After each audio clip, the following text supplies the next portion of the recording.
Mi familia me concibió científicamente para salvar a mi hermano, pero cuando me negué a darle mi riñón a los 24 años, expuse la verdad, y mi madre quedó destrozada al descubrir que grabé todo.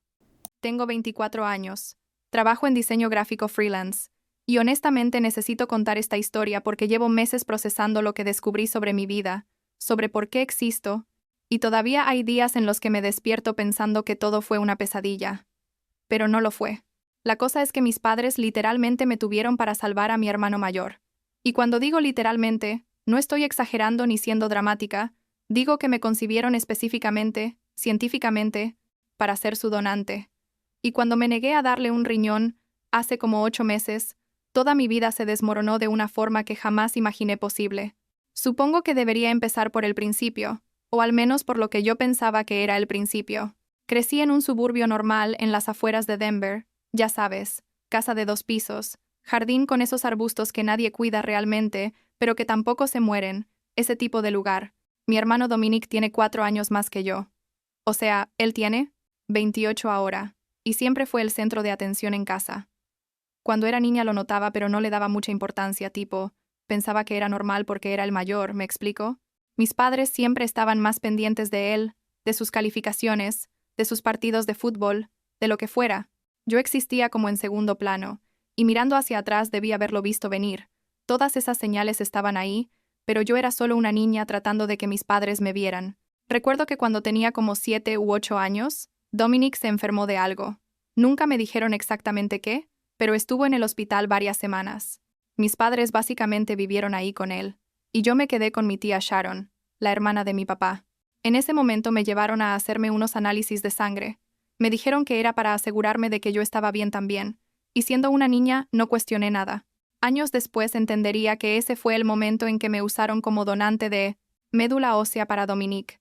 Pero en ese entonces solo recuerdo que me dolió el brazo por los pinchazos, y que extrañaba a mis padres. Dominic se recuperó. Todo volvió a la normalidad.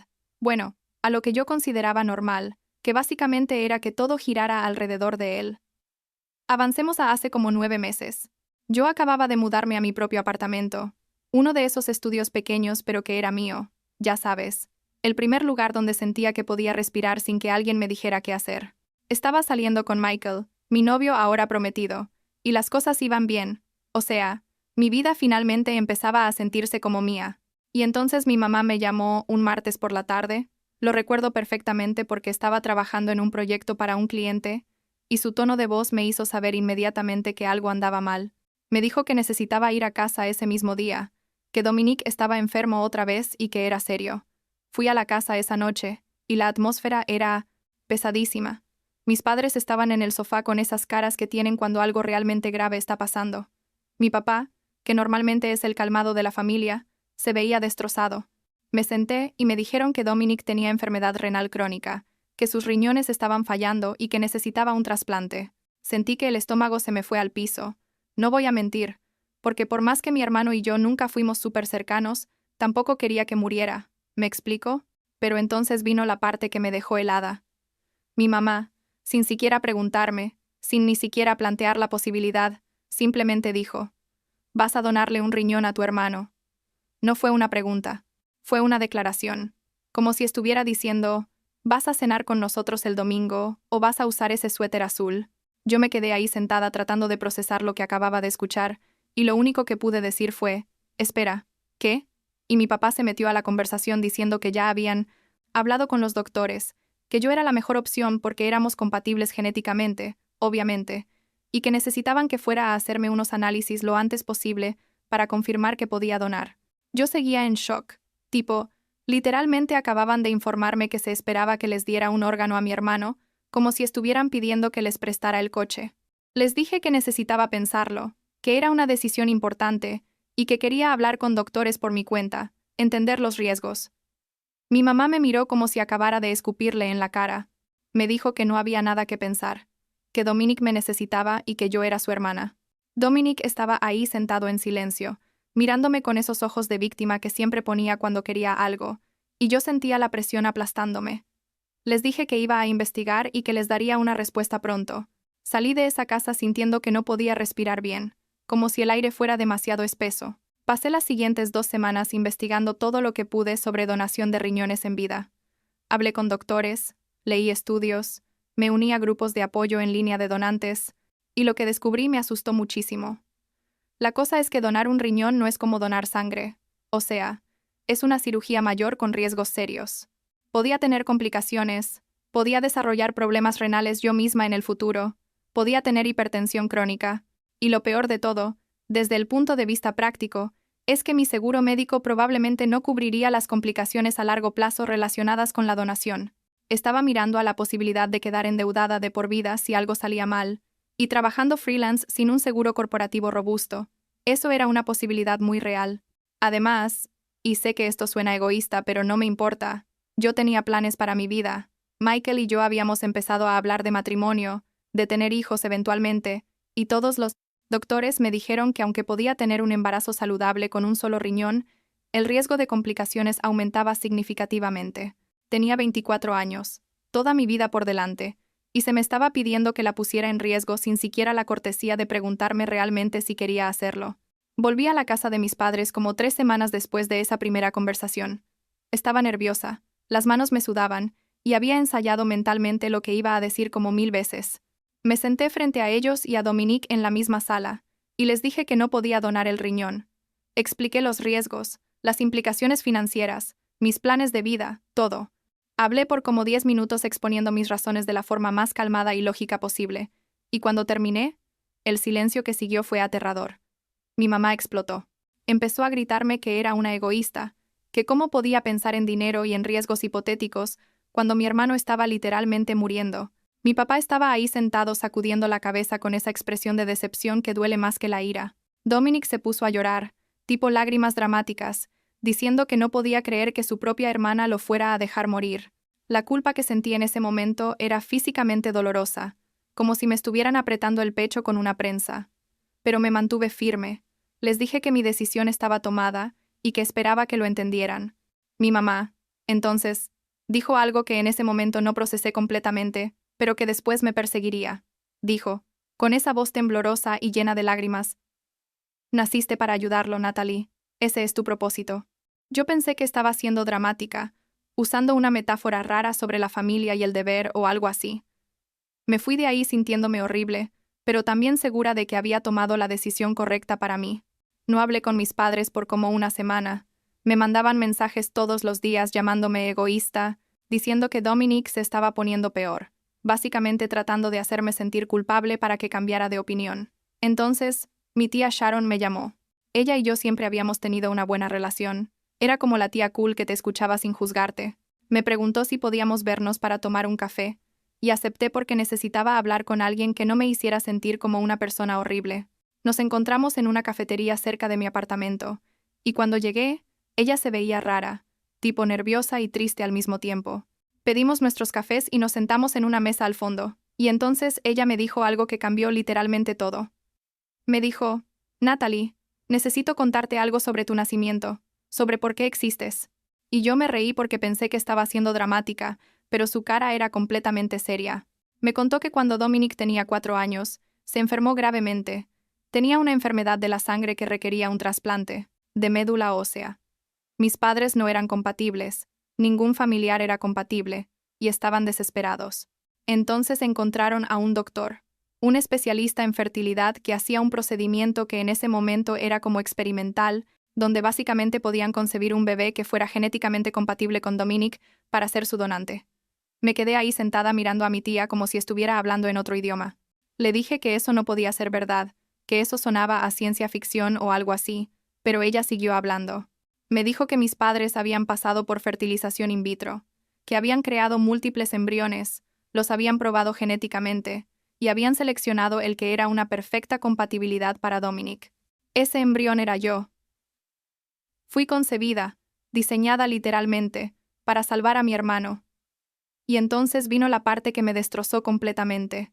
Mi tía me contó, con lágrimas en los ojos, que antes de que yo naciera, mis padres habían quedado embarazados naturalmente 3 veces después del diagnóstico de Dominic, y habían terminado esos 3 embarazos porque los bebés no eran compatibles genéticamente con él. 3 potenciales hermanos o hermanas que no llegaron a nacer porque no podían salvar a Dominic. Y entonces finalmente me tuvieron a mí, y cuando tenía 8 años y Dominique volvió a enfermarse, usaron mi médula ósea para salvarlo. Esos análisis de sangre que recordaba, esa vez que pasé con mi tía mientras Dominique estaba en el hospital, todo tenía sentido ahora de la forma más horrible posible. No recuerdo mucho del resto de esa conversación con mi tía. Creo que lloré, creo que tal vez grité, no lo sé. Lo siguiente que recuerdo claramente es estar en mi apartamento en el piso, con Michael, abrazándome mientras yo tenía lo que probablemente fue un ataque de pánico. Todo mi sentido de identidad, de quién era yo, se desmoronó en ese momento. No era Natalie, la hija, la hermana, la persona. Era Natalie, el repuesto de Dominique, la solución diseñada en un laboratorio para mantenerlo vivo. Los días siguientes fueron borrosos. No salía de mi apartamento. Apenas comía. Michael prácticamente se mudó conmigo para asegurarse de que estuviera bien. Mi tía me había dado documentos, récords médicos que había guardado secretamente durante años, porque sabía que algún día yo necesitaría saber la verdad. Tenía las facturas del tratamiento de fertilidad, los análisis genéticos de los embriones, todo. Era real, era todo completamente real, y yo no sabía cómo procesar eso. Confronté a mis padres como una semana después. Fui a su casa sin avisar, entré con los documentos en la mano, y los tiré en la mesa de la cocina frente a ellos. Les pregunté si era verdad, si realmente me habían concebido solo para salvar a Dominique. Mi mamá se puso pálida, mi papá no podía mirarme a los ojos. El silencio que siguió fue toda la confirmación que necesitaba. Entonces mi mamá intentó justificarse, diciendo que lo habían hecho porque amaban a Dominique, porque no podían dejarlo morir, que yo era un milagro que había salvado a mi hermano. Le grité. Y nunca le había gritado a mi madre en mi vida. Le grité que yo no era un milagro. Era un producto, una herramienta que habían diseñado para un propósito específico. Le pregunté si alguna vez me habían querido por mí misma, o si siempre fui solo el seguro de vida de Dominique. Mi papá finalmente habló. Intentó decirme que me amaban, que era su hija y la querían, pero sus palabras sonaban vacías. Dominique estaba ahí también, y tenía la audacia de verse ofendido, como si yo fuera la mala de la historia por estar enojada de haber sido literalmente creada para servirle. Les dije que nunca más quería verlos, que estaban muertos para mí. Sé que suena dramático, pero en ese momento lo sentía completamente. Salí de esa casa y bloqueé sus números, sus emails, todo. Pero ellos no se iban a rendir tan fácilmente. Como 2 semanas después, estaba manejando de regreso a mi apartamento después de reunirme con un cliente cuando vi las luces de la policía detrás de mí. Me hicieron a un lado, y el oficial me dijo que habían recibido un reporte anónimo de que mi coche podría estar transportando drogas. Mi corazón estaba latiendo como loco. Yo nunca he tocado drogas en mi vida, ni siquiera fumo marihuana. Revisaron mi coche y encontraron una bolsa con pastillas en la guantera. Yo estaba en shock total, jurando que esas no eran mías, que alguien las había puesto ahí. Me esposaron, me iban a arrestar, y yo estaba completamente histérica. Pero entonces, y esto fue como un milagro, el oficial revisó las cámaras de seguridad del estacionamiento donde había estado mi coche esa mañana. Resulta que el edificio donde había tenido la reunión con el cliente tenía cámaras que cubrían el área de estacionamiento.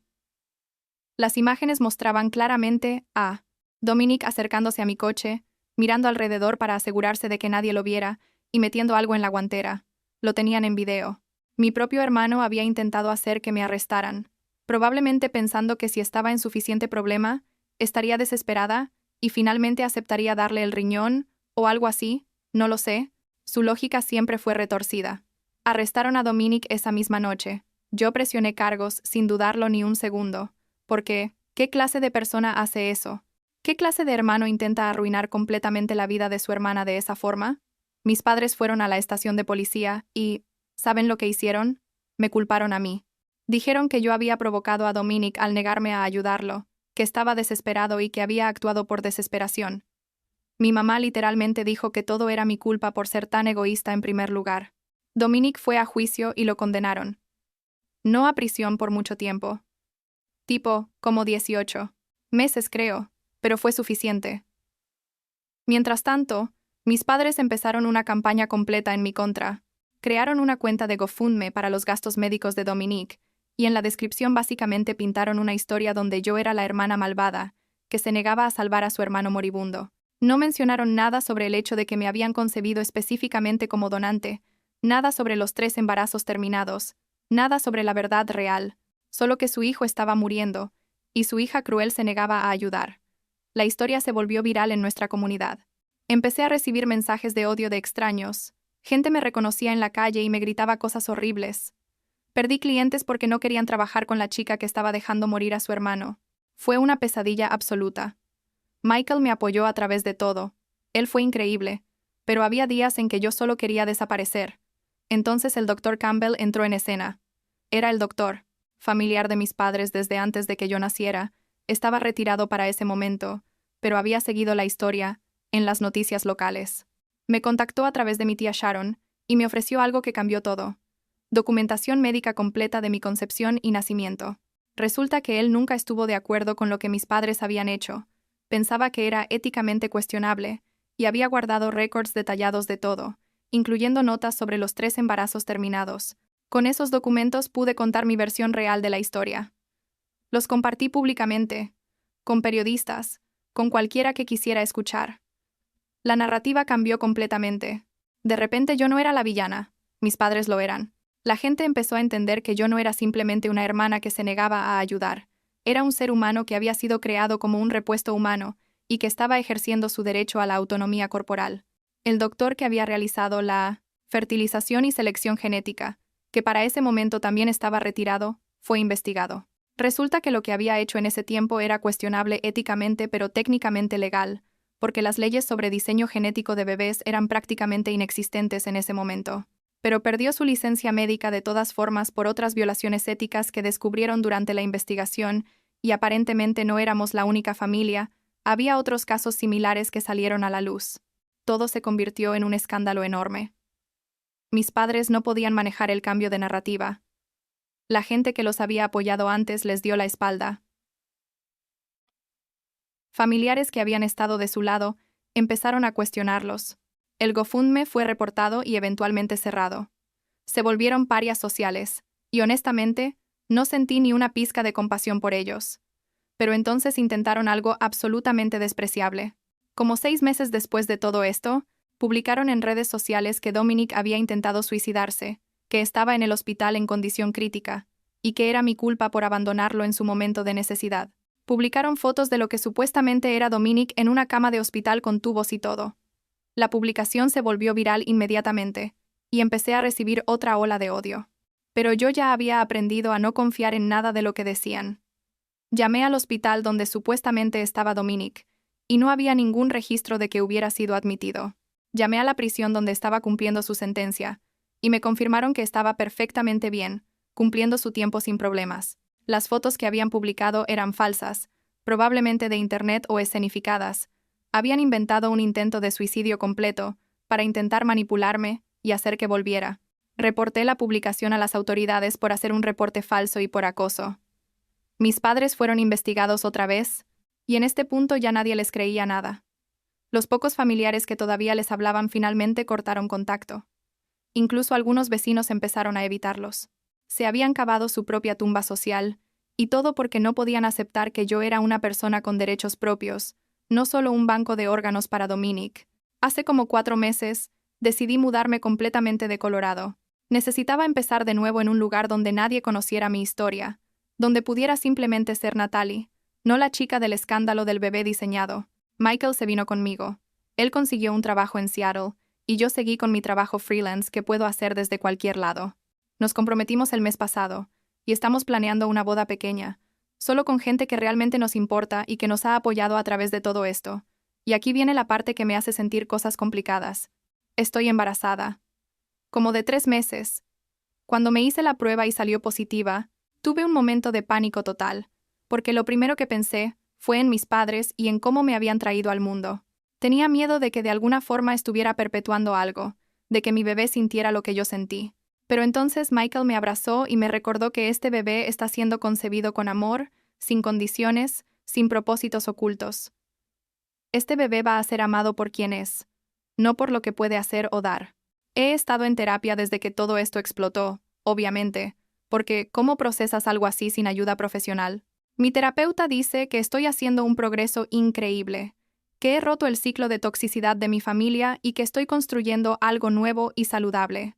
Algunos días le creo, Otros días todavía me despierto con esa sensación en el pecho de no ser lo suficientemente buena, de existir solo para servir a otros, pero estoy trabajando en ello. No he hablado con mis padres en casi un año. No sé cómo está Dominic ahora. Si consiguió un riñón de alguien más, o si está en diálisis todavía. Parte de mí, una parte muy pequeña que odio admitir que existe, todavía se preocupa por él. Pero la mayoría de mí ya no siente nada, ni siquiera odio, solo un vacío donde solía estar el concepto de familia. Mi tía Sharon sigue siendo parte de mi vida. Ella viene a visitarnos a Seattle cuando puede y va a ser la abuela honoraria de mi bebé. Algunos primos también se mantienen en contacto. La gente que entendió mi lado de la historia, y que no me juzgó por ejercer mi derecho a decir no. Esa es mi familia ahora. La gente que elegí, no la que me eligió a mí por mi código genético. La semana pasada, tuve mi primer ultrasonido y vi el latido del corazón de mi bebé. Michael estaba llorando de felicidad, y yo también, pero mis lágrimas eran complicadas, ¿sabes? Felices porque este bebé es deseado y amado, pero también tristes porque nunca tuve eso. Mis padres nunca me miraron en un ultrasonido con amor puro y simple, siempre hubo un asterisco. Siempre fui Natalie, que puede salvar a Dominic, nunca solo Natalie. Pero este bebé, mi bebé, va a saber desde el primer día que es amado incondicionalmente. Va a saber que su valor no está en lo que puede dar o hacer por otros, sino simplemente en existir. Voy a romper ese ciclo aunque me mate intentándolo. Voy a ser la madre que necesité y nunca tuve. Todavía hay días difíciles. Días en que me pregunto qué hubiera pasado si hubiera donado el riñón, si tal vez habría mantenido algún tipo de relación con mi familia biológica.